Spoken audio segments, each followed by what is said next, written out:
A lot of this environmental question depends on, I think, a very flawed fundamental presupposition. It depends on the idea that carbon dioxide is pollution.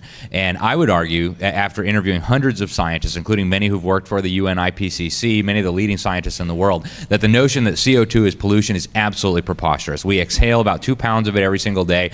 The proportion of greenhouse gases made up of human CO2 emissions is a fraction of 1%. The idea that that is going to destroy the planet or change the temperature of the earth is, frankly, in my opinion, totally ludicrous. But from a totalitarian perspective, if you can convince people that CO2 is pollution, there's no human activity that doesn't result in CO2 emissions, including living, including dying, turning on a light switch. Every single aspect of your life then, if we submit to the idea that CO2 is pollution, then comes under the regulatory control of the people who claim to be saving us from pollution. So when they do these environmental studies and they say, well, your CO2 footprint will be smaller if you eat bugs or you do this, that, or the other, you drive an electric car, that doesn't show anything about whether that's going to benefit the environment or not. In fact, CO2 has actually been very beneficial for the environment. In interviewing Trump's climate advisor, Dr. William Happer, a physics professor at Princeton University, he said the Earth is starving for more CO2. And since we've had a little bit of an increase in atmospheric CO2 over the last 100 years or so, plants have gotten much greener, agricultural yields have improved. So I think we need to also